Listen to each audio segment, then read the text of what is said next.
પાટણ નગરપાલિકાના ચીફ ઓફિસરને વિરોધ પક્ષના એક્ટિવ કોર્પોરેટર ભરત ભાટિયાએ લેખિત રજૂઆત કરતા જણાવ્યું કે પાટણ નગરપાલિકામાં ગત તારીખ 25/10/2024ના રોજ સભાખંડ ખાતે સામાન્ય સભા યોજાઈ હતી। ત્યારે ગત સામાન્ય સભામાં જે પણ ઠરાવોમાં નિર્ણય કરવામાં આવ્યા હતા તેની વિરુદ્ધમાં પ્રમુખ તરફથી ખોટા ઠરાવો લખવામાં આવેલ છે અને વહીવટી અધિકારી તરીકે તેમનું અમલીકરણ ચીફ ઓફિસર કરી રહ્યા છે તે ગેરબંધારણીય છે। જેથી પાટણ નગરપાલિકાની સામાન્ય સભામાં જે પણ ઠરાવો સામાન્ય સભાના તમામ સભાસદો તરફથી મંજૂર કરવામાં આવેલ છે તેમાં જે પણ મંજૂરી કરતી વખતે કાયદાકીય શબ્દો બોલાયેલા હોય તેવા શબ્દોનો ઉપયોગ પાટણ નગરપાલિકા તરફથી કરાયેલ વિડીયોગ્રાફીમાં જોઈને ઠરાવો સાચા લખવામાં કરી હતી।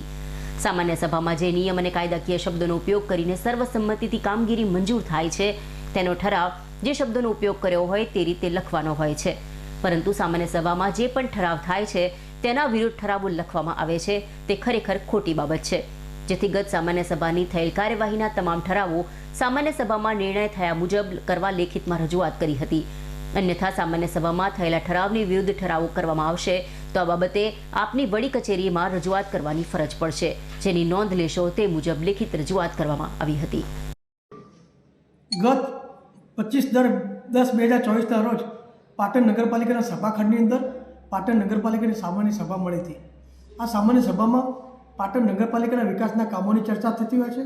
ચર્ચાના અંતે તમામ જે હાજર સભાસદો જે સર્વાનુમતે જે શબ્દો સહ જે કામ મંજૂર કરતા હોય એ શબ્દો સહ કામગીરીની રૂપરેખા આપવાની જવાબદારી ચીફ ઓફિસરની છે। ચીફ ઓફિસર કાયદાકીય વડા છે, વહીવટી વડા છે। કોઈપણ જગ્યાએ ખોટું થતું હોય તો અટકાવવાની જવાબદારી પણ ચીફ ઓફિસરની છે। આ ભારતીય જનતા પાર્ટી શાસિત નગરપાલિકામાં ભ્રષ્ટાચારના એવા તો શું કામ હોય છે? લોકહિતના કામોને બદલે પોતાની હિતના શું કામ હોય છે ખબર પડતી નથી। સામાન્ય સભામાં જે ઠરાવોની ચર્ચા થઈ હોય છે, સામાન્ય સભા જે ઠરાવમાં વિરોધાભાસ વિરોધ પક્ષે આપ્યો હોય અથવા સામાન્ય સભામાં જે કામ સર્વાનુમતે મંજૂર થયેલું હોય એ શબ્દો દ્વારા મંજૂર થતું હોય છે, એ શબ્દોનું ઉલ્લંઘન અલગ કરીને સામાન્ય સભાના ઠરાવોને નિયમ વિરુદ્ધ લખવામાં આવે છે। એના વિરુદ્ધમાં આજે પાટણ નગરપાલિકા ચીફ ઓફિસર્સને મેં આજે એક પત્ર આપ્યો છે કે ગત સામાન્ય સભામાં જે પણ વિડીયોગ્રાફી આપણે ખર્ચો કરીએ છીએ તો વિડીયોગ્રાફીમાં જે સભાસદે જે ઉચ્ચારણથી જે સામાન્ય સભાના ઠરાવોને બહાલી આપી હોય, ઠરાવ મંજૂર કરેલા હોય, સર્વમતે જે ઠરાવ મંજૂર થયા હોય એ શબ્દ સહ ઠરાવમાં લખવા માટે એક આવેદનપત્ર એટલે અરજી આપી છે।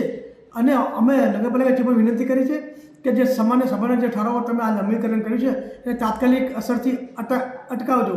જો તમારા તરફથી કંઈ પણ કરવામાં નહીં આવે તો અમારે ના છૂટકે તમારી વિરુદ્ધમાં વડી કચેરીમાં અરજી કરવાની ફરજ પડશે, જેની જવાબદારી ચીફ ઓફિસરની રહેશે।